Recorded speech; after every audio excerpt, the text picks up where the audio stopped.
क्या कहा है डॉक्टर ने? फ्रैक्चर तो नहीं हो क्या?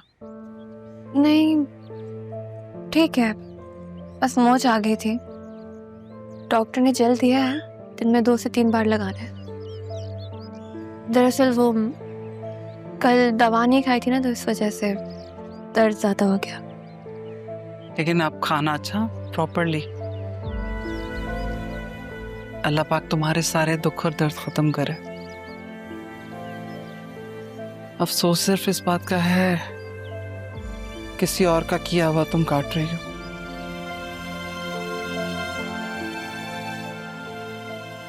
मैं बहुत शर्मिंदा हूँ ज़ैनबी। इतना सब कुछ हो जाने के बावजूद आपने ऐसे वक्त में हमारा साथ दिया, हमारे साथ खड़ी रही है। कैसी बातें कर रही हो बतूल? क्या मैं तुम्हारी अपनी नहीं हूं? ऐसा कुछ भी मत सोचो बेटा। हम सब समझते हैं कि वक्त की कोई शक्ल कोई रूप नहीं होता, लेकिन मेरा मानना है वक्त इंसान के रूप में कैद हो जाता है। जैसे हम लोग बचपन से जवानी और जवानी से बुढ़ापे में कदम रखते हैं, बस उस वक्त कदर नहीं करते, इसी तरह वक्त भी रूप बदल के इंसान के सामने आता है, कभी अरूज और कभी जवाल। बिल्कुल सही कहा आपने। वक्त कभी भी एक जैसा नहीं रहता। कभी कभी बादशाह को फकीर और फकीर को बादशाह बना देते। अब मेरे और आप अपने हालात ही देख लें।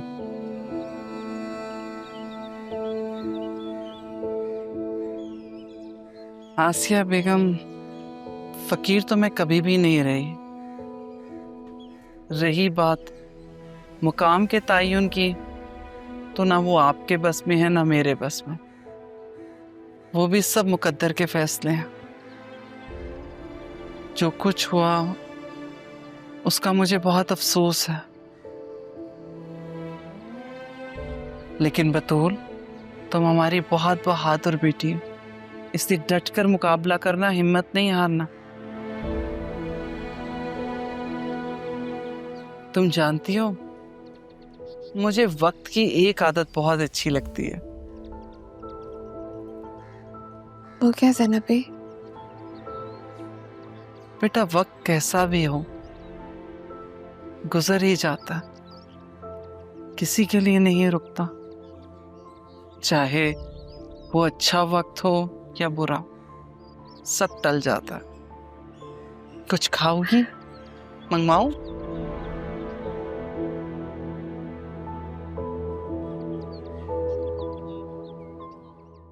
सर हमारे पास 3 ऑप्शंस हैं। मैं चाहूंगी कि आप जोन ए को पहले देखें।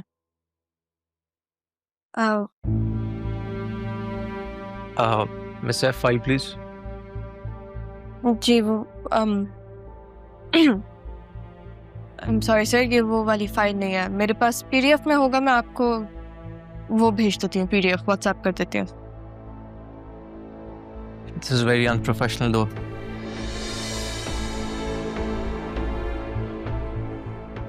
Yes sir, I am aware, I apologise. मैं आपको पीडीएफ में भेज देती हूँ।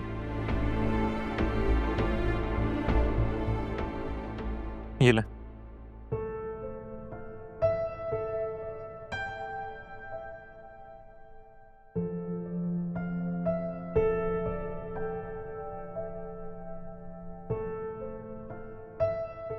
वाह, जबरदस्त। आप एक अच्छी बिजनेस वूमेन बनने की सलाहियत रखती हैं miss Saif. Thank you. Actually यही जहानत तो मिस F को यहाँ तक लेके आई है।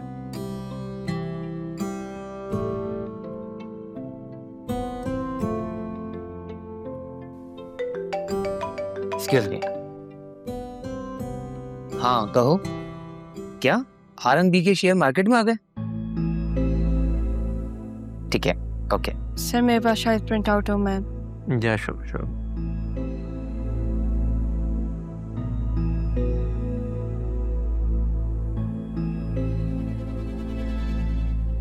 जी, तो आप क्या कह रहे थे? मैं यही कह रहा था कि मिसाफ कामयाब होने की पूरी सलाहियत रखती है। इनफैक्ट उसके लिए उनको किसी की कोई ख़ास ज़रूरत भी नहीं है। अगर अकेले ही सब कुछ कर लेते तो हम सब एक दूसरे के साथ क्यों जुड़ते? कभी कभी साथ सिर्फ मफाद के लिए नहीं, इमोशनल भी होना चाहिए।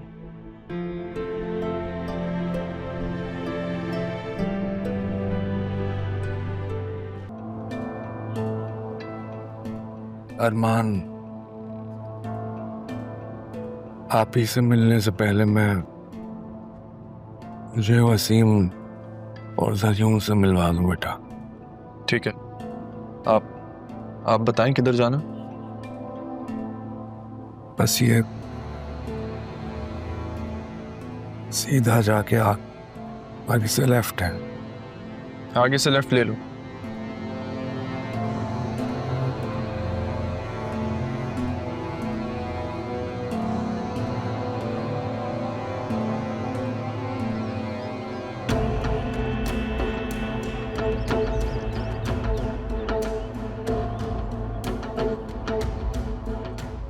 आइए अदील साहब।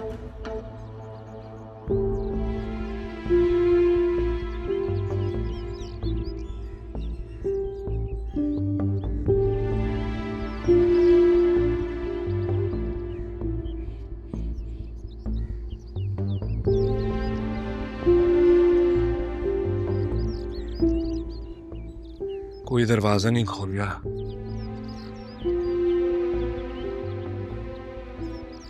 क्या वो साहब किससे मिलना है? वो ज़रियून और वसीम यहाँ रहते हैं। वो तो कल देर रात से सामान उठाकर गायब हैं दोनों, और शाम को उसने अपनी औरत को भी घर से बाहर निकाल दिया था। साहब ये दोनों फिर गायब हो गए, फिर से आ जाएंगे। वो लड़का तो साल भर से यही इसी घर में रहता था। नहीं, वो जो लंदन से आया था यहाँ पर। हम यहाँ 3 साल से हैं, सबको जानते हैं साहब।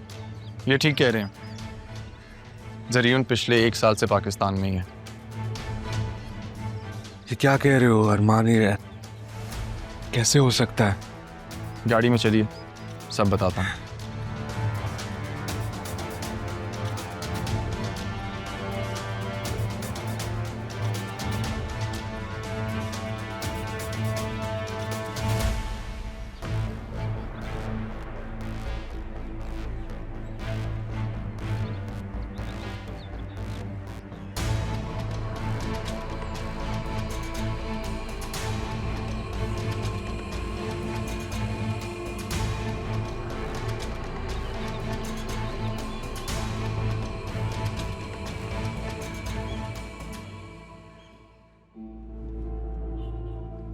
आप ज़रियून को कब से नहीं मिले? आप ही की शादी के बाद पाकिस्तान आया था तो। मतलब आपके इल्म में ये बात नहीं है कि ज़रियून शादीशुदा है?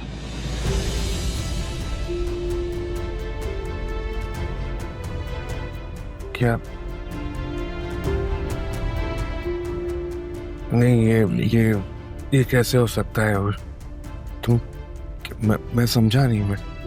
मैंने भी बतूल को नहीं बताया, लेकिन इतनी कॉल्स जो मैं कर रहा था वो इसीलिए कर रहा था। बैरिस्टर रफ़ीक की लंदन में ज़रियून से मुलाकात हुई थी और उन्होंने उसकी वाइफ मारिया को मुझसे मिलने पाकिस्तान भेजे और मुझसे कहा कि बतूल से मिलवाओ, 1 आध दिन में वो वापस आ जाएगी कराची। मेरा ख्याल है ज़रियून को इसी बात का शक हो गया और वो बतूल को छोड़ के गायब हो गया। सर कैसे हो? ज़रियून शादीशुदा है। खुदाए क्या हो रहा है?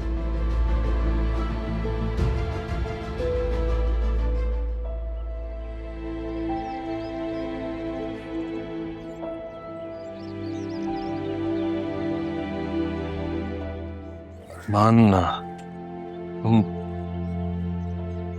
पापा की खबर पे क्यों ले आए? मुझे आप ही के पास लेके चलो ना।